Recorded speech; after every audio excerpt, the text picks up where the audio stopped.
नमस्कार, हमारे digital platform में आपका स्वागत है। जवाहरलाल नेहरू यूनिवर्सिटी यानी जेएनयू एक बार फिर सियासी और प्रशासनिक विवाद के केंद्र में आ गया है। कैंपस में लगाए गए कथित आपत्तिजनक और उकसाऊ नारों के बाद मामला अब सिर्फ छात्र राजनीति तक सीमित नहीं रहा, बल्कि विश्वविद्यालय प्रशासन और दिल्ली पुलिस तक पहुंच चुका है।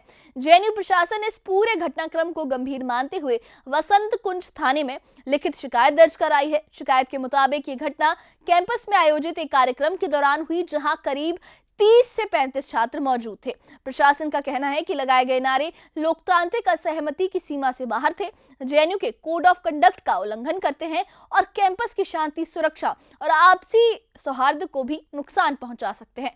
जेएनयू के चीफ सिक्योरिटी ऑफिसर की ओर से दी गई शिकायत में यह भी कहा गया कि नारे जानबूझकर और बार-बार लगाए गए, जिससे ये किसी आकस्मिक प्रतिक्रिया की बजाय एक सुनियोजित कार्रवाई प्रतीत होती है। शिकायत में कुछ छात्रों की पहचान भी की गई है और बताया गया है कि ये नारे साबरमती हॉस्टल के पास लगाए गए थे। मामले की गंभीरता को देखते हुए दिल्ली पुलिस की टीम भी जेएनयू कैंपस पहुंची और मौके पर जाकर हालात का जायजा लिया। इधर इस पूरे प्रकरण ने सियासी रंग भी ले लिया है। एबीवीपी ने इस मुद्दे पर कड़ा रुख अपनाते हुए आरोप लगाया कि सुप्रीम कोर्ट द्वारा उमर खालिद और शर्जील इमाम की जमानत याचिकाएं खारिज किए जाने के बाद वामपंथी गुटों ने न्यायपालिका, संवैधानिक संस्थानों और देश के शीर्ष नेतृत्व के खिलाफ उकसाऊ नारे लगाए। एबीवीपी नेताओं का कहना है कि ये छात्र आंदोलन नहीं, बल्कि सुनियोजित अराजकता है। इस बीच केंद्रीय मंत्री गिरिराज सिंह और बीजेपी के वरिष्ठ नेताओं ने भी इस मुद्दे पर तीखी प्रतिक्रियाएं दी हैं, जबकि बीजेपी के राष्ट्रीय महासचिव तरुण चुग ने इसे देश की एकता और अखंडता से जुड़ा मुद्दा बताया है। एक तरफ जांच की प्रक्रिया शुरू हो चुकी है, तो दूसरी तरफ कैंपस में अभिव्यक्ति की आजादी और उसकी सीमाओं को लेकर बहस तेज होती जा रही है। तो क्या ये मामला सिर्फ अनुशासन का है या इससे कोई बड़े सियासी संकेत भी जुड़े हैं? क्या है पूरा मामला, देखिए इस खास रिपोर्ट में।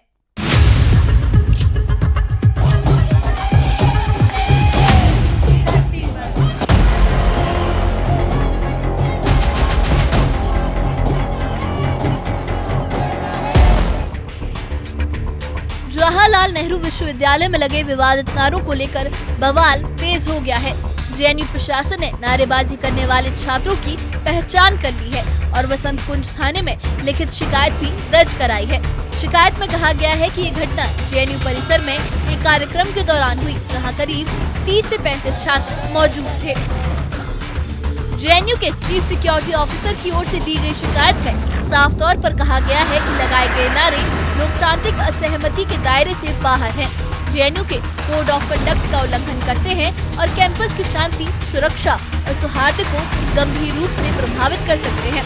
शिकायत के मुताबिक नारे जानबूझकर और बार-बार लगाए गए, जिससे ये किसी आकस्मिक प्रतिक्रिया की बजाय सुनियोजित हरकत लगती है। लिखित शिकायत में जिन छात्रों की पहचान की गई है, उनमें अदिति मिश्रा, गोपिका बाबू, सुनील यादव, दानिश अली, साद आजमी, महबूब इलाही, कनिष्क, पाकिजा खान और शुभम समेत और छात्र शामिल हैं। विवादित नारे साबरमती हॉस्टल के पास लगाए जाने की बात कही गई है। मामले की जांच के लिए दिल्ली पुलिस भी जेएनयू कैंपस पहुंची और हालात का जायजा लिया। After the Sharjeel Umar verdict, the left Congress ecosystem has completely lost it. Whole day we have seen how they have opposed the Supreme Court verdict, whether it is Vinda Karat, whether it is Prithviraj Chavan, Udit Raj, Hussain Dalwai, they have come out and called Umar and Sharjeel innocent. And now we are seeing how slogans have been chanted inside JNU by Congress left student ecosystem saying Modi, Shah, teri kabar khudegi JNU ki dharti par. It shows that they have crossed all limits. It shows that how these people, they are the ones who call Naxalis as Shaheed, and it just shows the kind of frustration and how vote bank niti is being kept over Rashtra niti by these people. इस पूरे मामले पर ABVP ने कड़ा रुख अपनाया है। ABVP का आरोप है कि सुप्रीम कोर्ट द्वारा उमर खालिद और शर्जील इमाम की जमानत याचिका खारिज किए जाने के बाद वामपंथी गुटों ने न्यायपालिका, संवैधानिक संस्थाओं और देश के शीर्ष नेतृत्व के खिलाफ उकसाऊ नारे लगाए। एबीवीपी दिल्ली प्रदेश मंत्री सार्थक शर्मा ने इसे छात्र आंदोलन नहीं, बल्कि सुनियोजित अराजकता बताया और दोषियों के खिलाफ सख्त कार्रवाई की मांग की।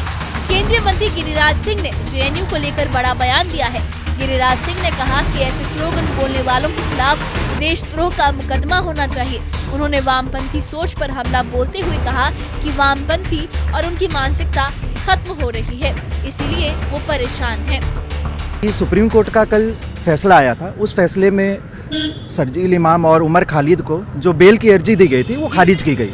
उसी का विरोध करते हुए ये लोग साबरमती ढाबा पे एकत्रित होते हैं और वहाँ पर ना सिर्फ आरएसएस और एबीवीपी के विरोध में ये नारे लगाते हैं, जो कि समझ में आता है, चलो तुम स्टूडेंट ऑर्गेनाइजेशन के तहत तुम जो है ये करते हो, परंतु उसके बाद हमारी देश की जो अखंडता संप्रभुता को चोट पहुँचाने की कोशिश करते हुए ये आह्वान करते हैं दफनाने का, ये अपने तरह तरह के नारे देते हैं गृह मंत्री के लिए और माननीय प्रधानमंत्री के लिए, जो बहुत ही निंदनीय है। मैडम, देश विरोधी मानसिकता वाले और सभी, चाहे आरजेडी हो, चाहे टीएमसी हो, चाहे वाम दल हो, ये टुकड़े टुकड़े गैंग का एक कैंप ऑफिस बन गया, कार्यालय बन गया है।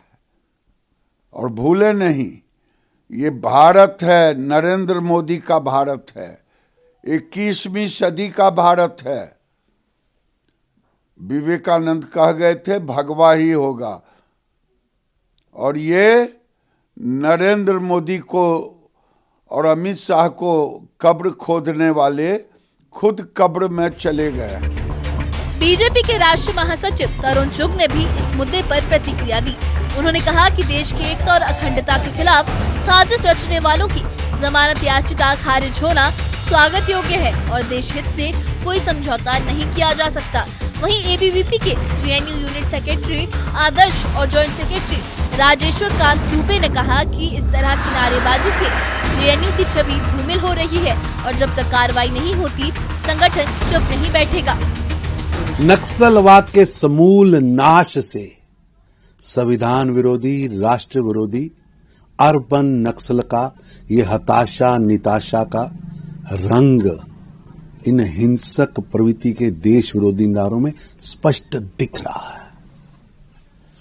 देश को तोड़ने की साजिश, षड्यंत्र रचने वालों को बेल रिजेक्ट होना ये स्वागत योग्य कदम है।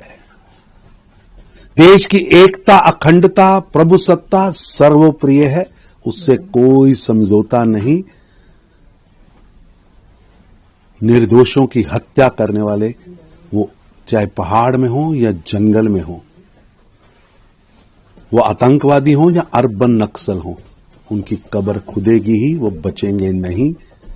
देश को तोड़ने वालों को कब्र में पहुंचाया जाएगा।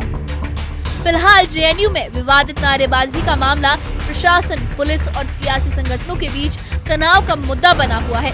एक तरफ जांच की प्रक्रिया आगे बढ़ रही है तो दूसरी तरफ कैंपस की शांति और अभिव्यक्ति की सीमा को लेकर सवाल खड़े हो रहे हैं। अब सबकी नजर इस बात पर है कि जांच के बाद इस मामले में क्या कार्रवाई होती है और जेएनयू में हालात किस दिशा में जाते हैं। Bureau report, news 18। तो फिलहाल जेएनयू में विवादित नारेबाजी का ये मामला प्रशासन, पुलिस और सियासी संगठनों के बीच तनाव की वजह बना हुआ है। एक और जेएनयू प्रशासन ने इसे कोड ऑफ कंडक्ट और कैंपस सुरक्षा से जुड़ा गंभीर उल्लंघन बताया है, वहीं दूसरी ओर सियासी दल इसे अपने अपने नजरिए से देख रहे हैं। दिल्ली पुलिस की जांच जारी है और जिन छात्रों की पहचान की गई है उनके रोल की भी पड़ताल की जा रही है। साथ ही एबीवीपी और बीजेपी नेताओं की मांग है कि दोषियों के खिलाफ सख्त कार्रवाई हो ताकि भविष्य में इस तरह की घटनाओं को रोका जा सके। वहीं इस पूरे घटनाक्रम ने एक बार फिर ये सवाल खड़ा कर दिया है कि विश्वविद्यालय परिसरों में अभिव्यक्ति की आजादी की सीमा क्या होनी चाहिए और शैक्षणिक संस्थानों में शांति और अनुशासन कैसे बनाए रखा जाए। अब सबकी नजर इस बात पर टिकी है कि जांच पूरी होने के बाद प्रशासन और पुलिस क्या कदम उठाते हैं और क्या जेएनयू कैंपस में हालात फिर से सामान्य हो पाते हैं या ये विवाद और आगे बढ़ता है। फिलहाल जेएनयू एक बार फिर बहस के केंद्र में है, जहां विचार, विरोध और व्यवस्था के बीच संतुलन की परीक्षा हो रही है। इस बारे में आप क्या सोचते हैं, आपकी क्या राय है, हमें कमेंट बॉक्स में अपनी राय जरूर बताइए।